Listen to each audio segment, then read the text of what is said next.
mais uma instrução nazarena do Projeto Reina, com o objetivo de exortar as pessoas, para que não sejam meros seguidores de homens, mas apenas sigam os ensinamentos de Yeshua, que é a instrução divina que faz sentido. O Projeto Reina não tem nada de pessoal, nada pessoalmente contra o homem Jorge Bergoglio, que hoje em dia é chamado de Papa, mas é preciso frisar que nem todo mundo é representante da lei de Deus, nem todo mundo é representante de Deus. E às vezes é até muito fácil comprovar isso. Basta ler um pouco mais, se inteirar um pouco mais. Esse gesto manual que vemos ele fazendo na imagem do vídeo é um gesto conhecido como Triad Claw. Triad Claw é um gesto de mãos bastante conhecido dos círculos maçônicos. Ele simboliza o número 666, e isso não é teoria da conspiração, isso é um fato maçônico. O Triad Claw, esse sinal de mãos que ele faz, simboliza o número 666. A metodologia maçônica é repleta de símbolos, quem conhece sabe o que eu estou falando. E cada um desses símbolos tem sua importância no círculo maçônico. Cada um tem uma história e uma importância. Yeshua HaMashiach, mais conhecido como Jesus, uma certa feita ele disse: não se pode servir a dois senhores, quer dizer, a dois deuses.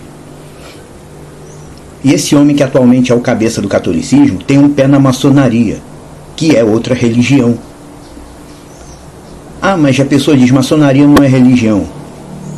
Embora os maçons da atualidade digam o tempo todo que a maçonaria não é uma religião, o grande ícone e pilar da maçonaria, Albert Pike, em seu livro Moral e Dogma, que eu poderia até chamar de uma espécie de bíblia maçônica, digamos assim, Albert Pike, em seu livro Moral e Dogma, ele o tempo inteiro se refere à maçonaria usando o termo religião maçônica.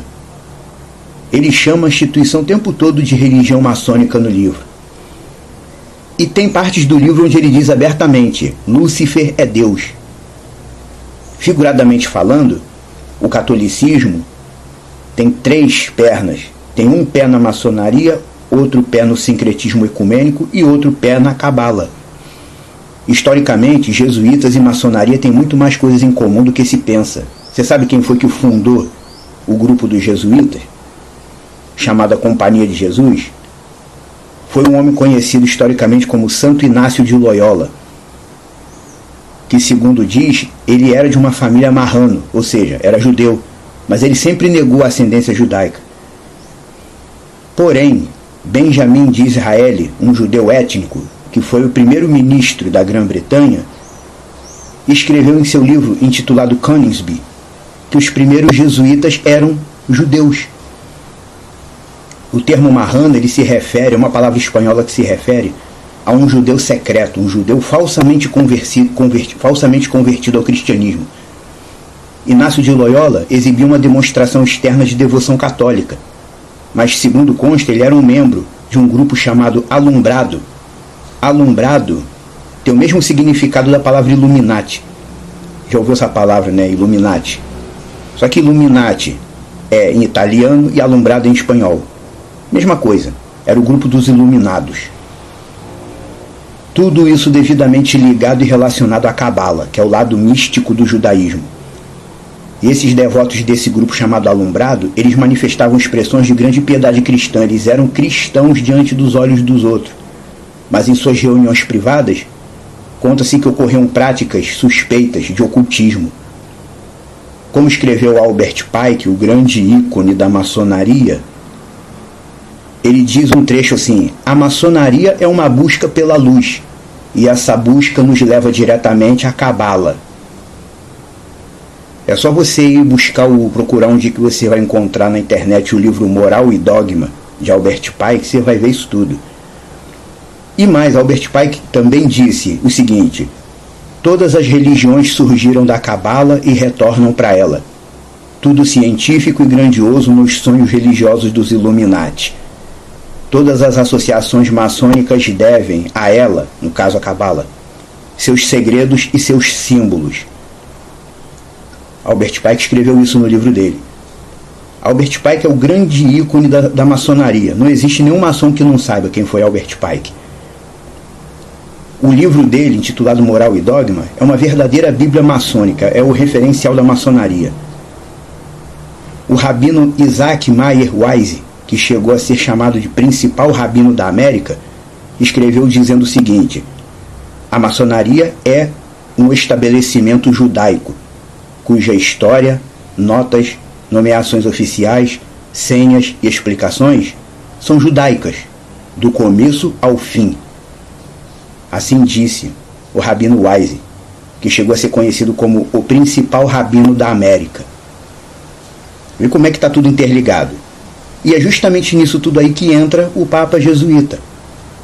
Ele fez aquele gesto de mão, traia de claw, publicamente. Ou seja, ele já nem está se importando que as pessoas vejam que ele tem ligação com a maçonaria e com a cabala.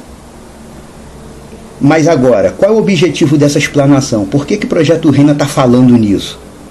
Porque tem muita gente que ainda vê a figura do Papa como um legítimo representante da crença bíblica. E na verdade não é. O ofício de Papa nunca foi representação da crença bíblica. O catolicismo, na verdade, nasceu na distorção do antigo messianismo, que alguns discípulos dos 12 de Yeshua, como Clemente, Inácio de Antioquia e Policarpo, foram grandes homens de Deus, tiveram reputação e foram conhecidos como grandes homens de Deus no primeiro século.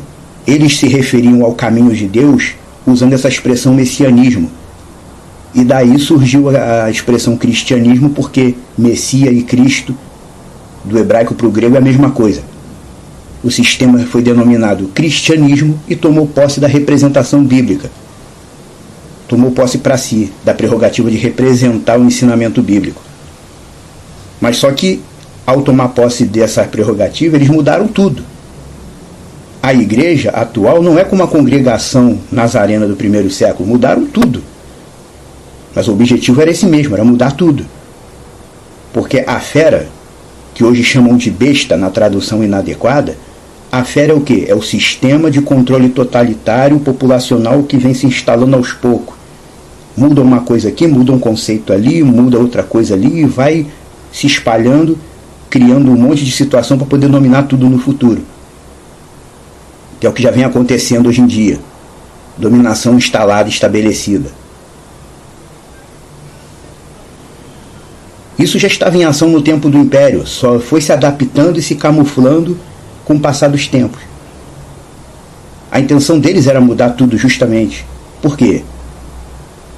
Por causa de um princípio fundamental que é citado na história da formação dos Illuminati. O grupo dos Illuminati foi fundado oficialmente em 1776 por Adam Weishaupt. E eles tinham um pensamento central que é o seguinte: não se pode ter uma nação regida pela crença religiosa. Tipo como quem diz, senão eles nunca vão se submeter às coisas que a gente está criando. Então não podemos ter nações regidas por crenças bíblicas.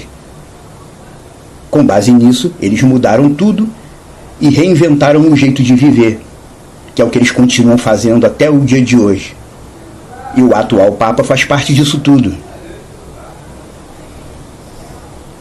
Para poder impedir que houvessem nações regidas pela crença bíblica, criaram essa estrutura chamada cristianismo e alteraram tudo. Mudaram o nome do Salvador, mudaram os dias santificados, mudaram o calendário em si, mexeram nas traduções bíblicas e criaram um troço chamado hierarquia dentro da igreja. E hoje o cristianismo está aí, do jeito que é. Não representa a crença bíblica em nada. E ainda é dirigido por um líder que trabalha em conjunto com a nova ordem. Como podemos ver nessa imagem do vídeo, ele fazendo o traje de claw com a mão. E teve um líder evangélico daqui do Brasil, líder da Igreja Renascer, que também foi filmado fazendo esse sinal durante uma oração em público, mostrando que o Deus que guia ele na verdade é outro, e não o da Bíblia. Entenda isso: quem quer servir a Deus corretamente, sem ser tragado pelo sistema, tem que parar de seguir homens. Olhe para a Bíblia, não olhe para os homens. A Bíblia diz uma coisa, os homens dizem outra. O que está escrito deve nos bastar. Aqui não é raiva nem ressentimento contra nenhum líder. Até porque Projeto Reina não é igreja. é apenas uma questão de estabelecer o que é bíblico e o que não é. O Projeto Reino existe para isso. Não caia naquela velha cilada descrita no livro de Provérbios, como diz em Provérbio 20:25, diz: é cilada para o homem dizer é santo e só refletir depois de fazer o voto. Não saia dizendo que algo é santo sem refletir. Você pode cair numa armadilha. Quem tem ouvidos, ouça.